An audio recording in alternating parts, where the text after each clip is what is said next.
We begin with the dead of summer and a dead heat in the presidential race. President Obama has just kicked off a campaign swing through the Sunshine State, as a New York Times poll out today shows the race is neck and neck.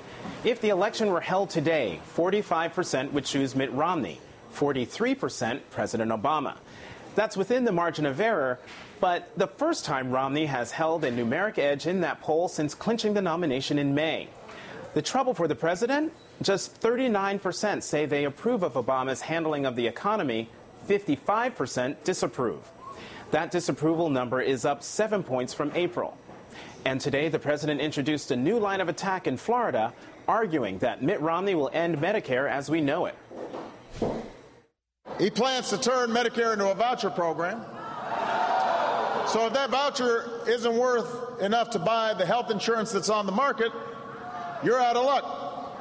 You're on your own. It's wrong to ask seniors to pay more for Medicare just so millionaires and billionaires can pay less in taxes. Meanwhile, Mitt Romney kept up his attacks on the president with a new ad featuring a Friday Night Lights motif and, some highly selective editing. Let me tell you something.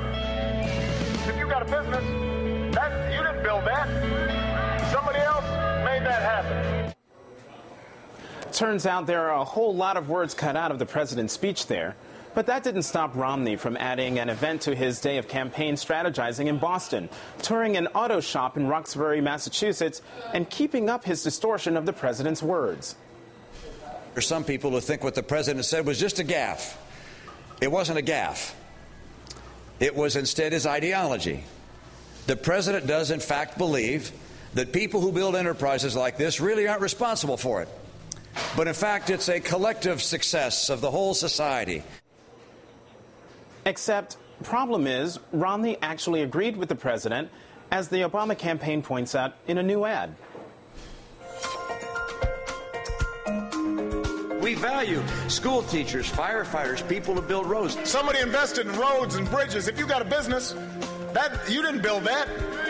Somebody else made that happen. You really couldn't have a business if you didn't have those things.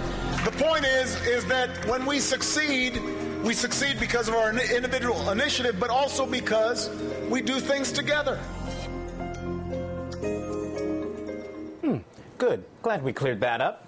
Let's bring our panel with us from Washington, MSNBC political analyst Karen Finney and Democratic strategist Julian Epstein. So, Karen, when you look at the Obama campaign ad, it turns out Romney agrees with the president when you take it all in context. So can we put this whole attack on free enterprise to bed?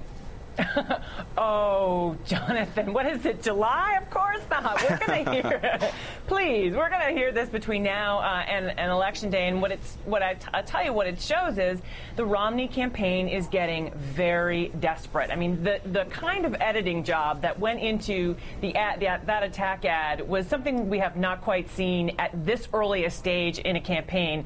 And again, it shows there's an element of desperation. They think they were able to latch on to something. My favorite thing, though, about Romney's new rhetoric is that apparently now he's comfortable talking about the middle class and the poor people. He wasn't so worried about the very poor a while ago, and he wasn't really talking much about the middle class. Mm-hmm. He was all focused on the job creators. And now he must have seen a poll that says, talk about the middle class. Right. So he's talking. Well, clearly. But, Julian, how much mileage is Team Romney getting out of this distortion of the president's words? Are they able to change the subject from calls for Romney's tax returns?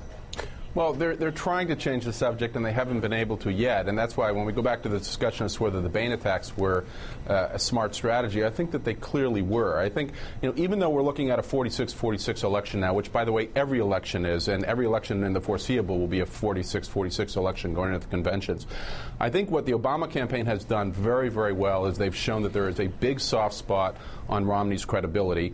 They've shown that he has not been really vetted as a candidate. As I hear it from even Republican operatives, Romney is resisting pressure from his staff to actually release the tax records. And third, it doesn't really look like they're a particularly effective campaign. They weren't, after the jobs report came out on July 6th, the Obama campaign flipped the script on them very quickly on the tax issue, on the Bain issue, and it has taken the Romney campaign at least 2 weeks to try and change the subject. It's better than what they have been doing with this ad and claiming that the government doesn't have any role whatsoever in what we do and in the economy. It's better than what they've been doing, but I don't think it's going to be enough to change the subject. What the Obama campaign has really done is shown this is a candidate who is not vetted, and this is a campaign who is very, very flat-footed. Karen, Ann Romney got into the whole tax discussion today. She was very much on the defensive when pressed about the issue on GMA today. Take a listen. You just want to give more material for more attack, and that's just the answer. And we've given all people need to know and understand about our financial situation. All you people need to know. Karen, your response? Oh, you people and your pesky questions. Come on. We don't owe you any answers. I mean, look, here's the problem. That answer sounds like you're hiding something, as does the answer when every time they say, well, there's just more for everybody to pick through.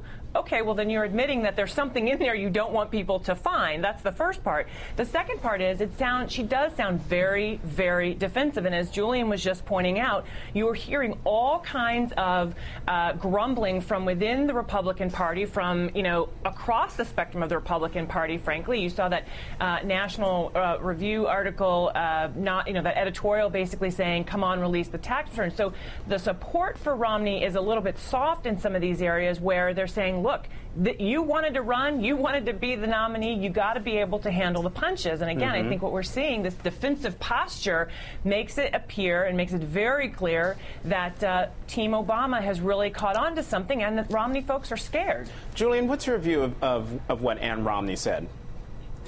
Well, I think there's two views. I think this language, you people, I mean, I think it was Ross Perot that made that mistake. It may have been before the NAACP.